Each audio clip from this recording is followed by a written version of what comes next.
Greetings, my menopausalicious friends.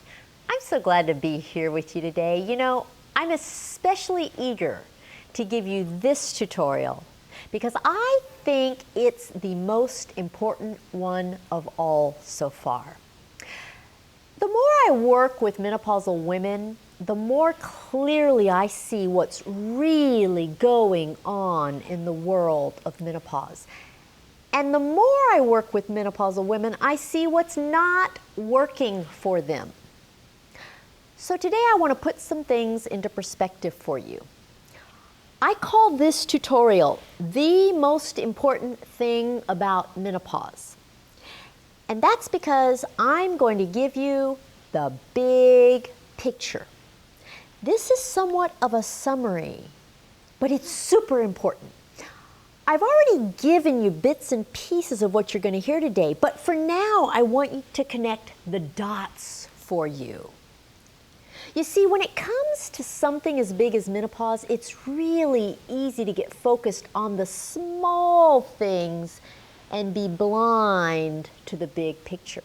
In fact, that's the case with most women.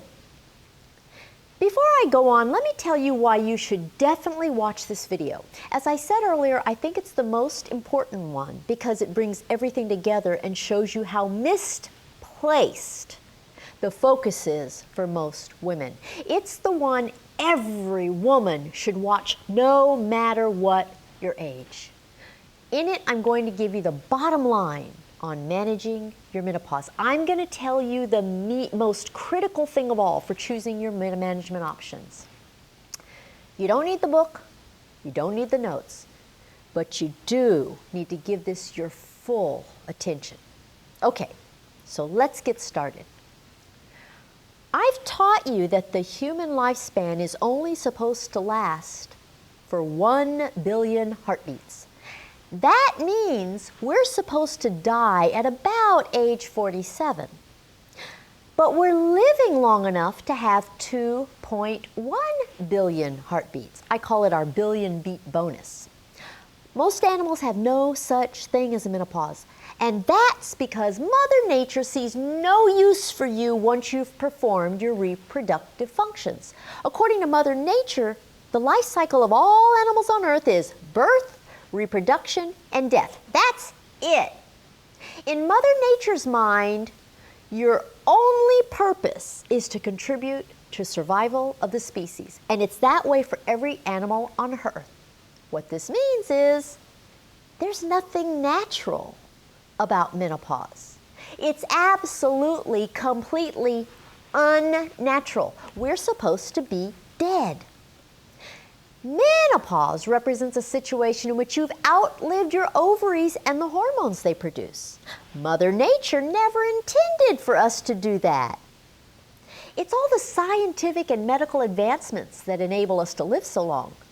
So in a way, we've broken the rules of nature. Natural things are things Mother Nature intended, and menopause, my friends, is not among them. So here we are, living the second half of our lives without the hormone estrogen. Now, we all talk about estrogen as the reproductive hormone, but it's so much more than that. While your mom was pregnant with you and you were in utero, your entire body was bathed in estrogen. It flooded your brain and made your brain develop into a female pattern rather than a male pattern. You see, male and female brains are very, very different, both anatomically and functionally. That's why men and women have so much trouble understanding each other.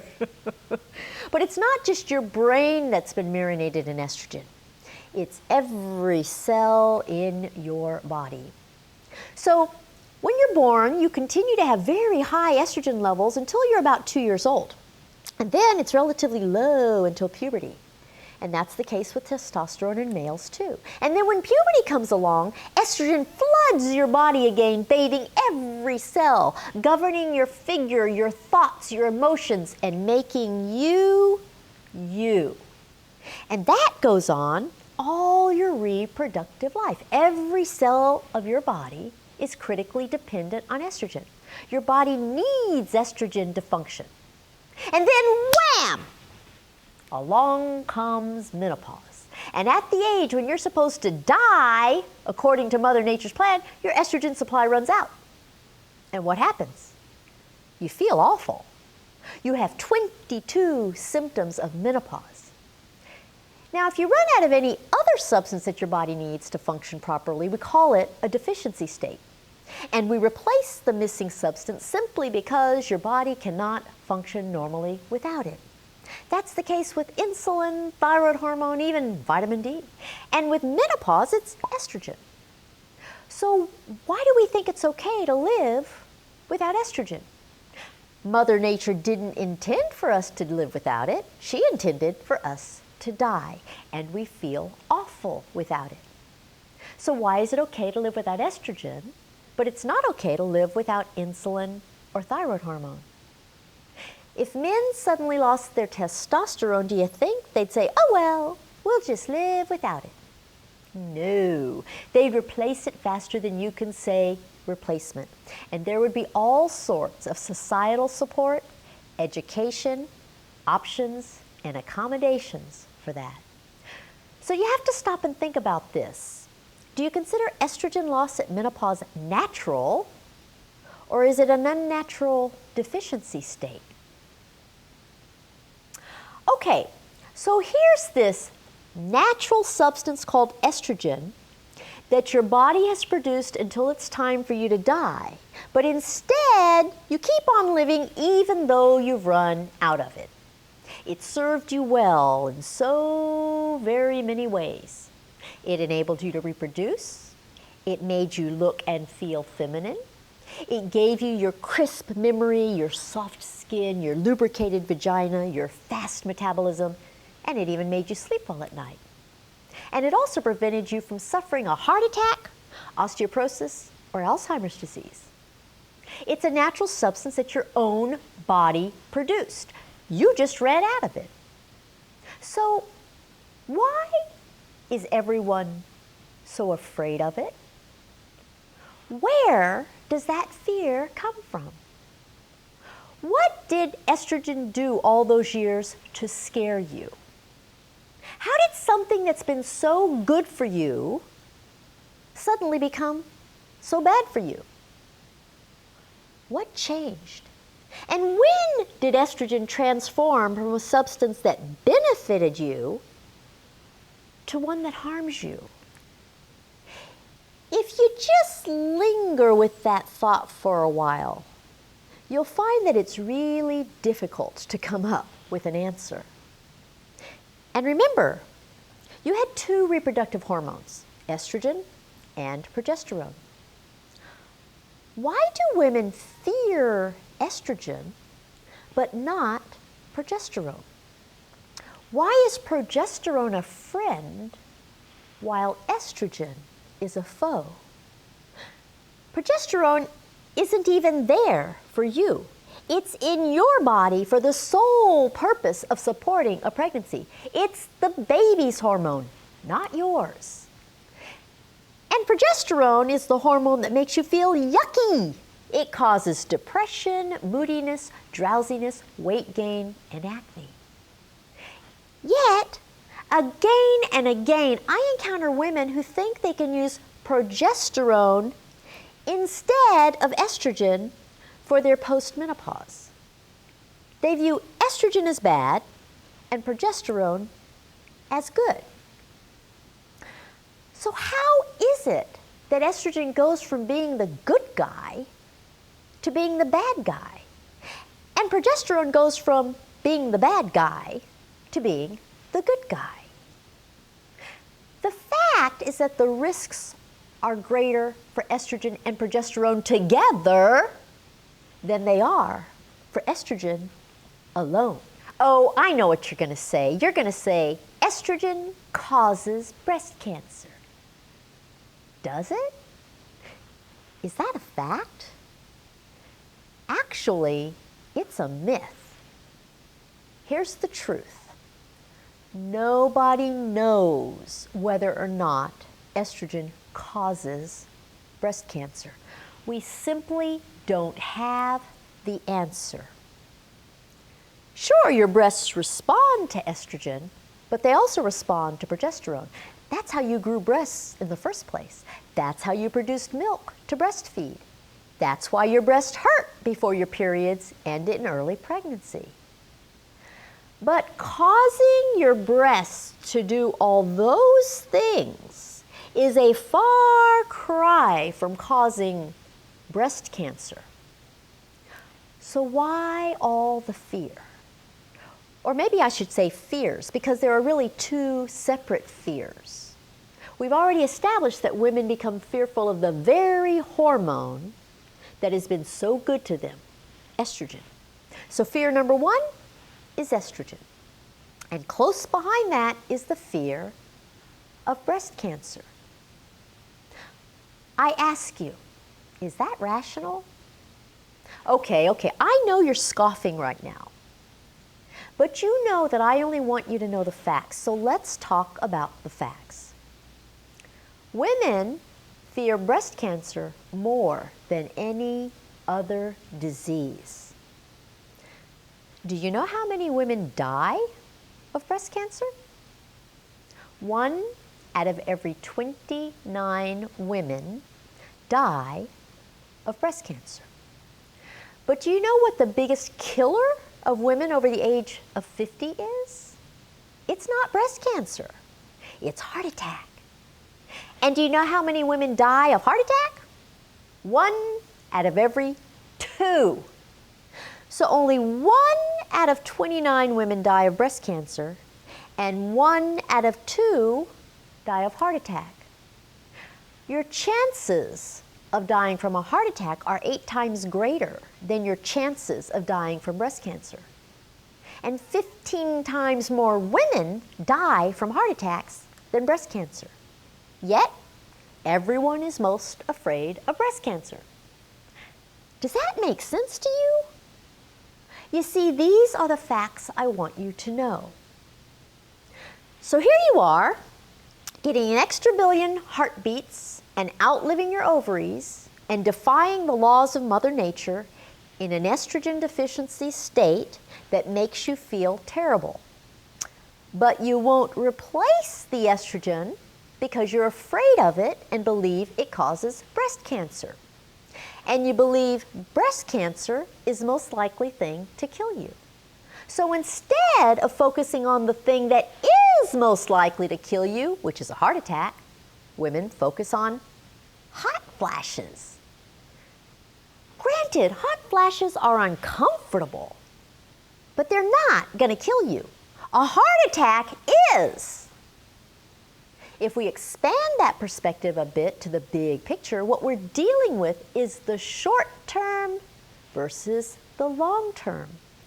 All 22 of the symptoms of menopause are the short-term discomforts. And while many of them may last a lot longer than the short term or may even last forever, none of those symptoms will kill you.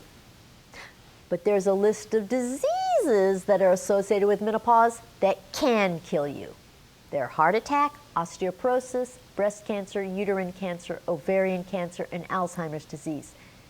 And the one that's most likely to kill you is heart attack. That's 1 out of every 2 women who die of a heart attack. And yet, what do most menopausal women focus on the most? Hot flashes. So instead of focusing on the long-term risk that is most likely to kill them, women are focusing on the immediate discomforts that can't kill them. Does that make any sense to you? If you've watched my videos in order, you know that everything makes sense. And in a fact-based world, things make sense. If something doesn't make sense, it means you're missing a piece of the puzzle. And you know me well enough to know that I present facts to you. And the reason you're learning so well is because everything makes sense. So my goal is for you to look at the big picture. You're going to live almost half your life as a menopausal woman. If you want that half of your life to be good, you cannot focus on just hot flashes. Early in this series, I taught you that managing your menopause is a balancing act. You have to balance the short term against the long term. In other words, you want to do what alleviates your hot flashes now and prevents a heart attack later. Don't get so caught up with the hot flashes that you forget to protect against a heart attack. Balance also means that you want to weigh the benefits against the risks of each option for managing menopause. Fear should not weigh a lot if you have facts. Facts take the place of fear. Don't omit an option simply based on fear rather than on facts. If it's a fact that something is likely to harm you, don't use it. If it's a fear not backed by fact, learn more facts. I respect whatever you do to manage your menopause. I'm not selling anything. I'm not affiliated with any particular management option, and I'm not here to persuade you one way or the other. My goal is to give you all the facts so that you're happy about how you manage your menopause now and later. I want you to look back when you're 90 and say, I'm so glad I managed my menopause the way I did. I don't want you to look back when you're 90 and say, why didn't anyone tell me to think about this more globally?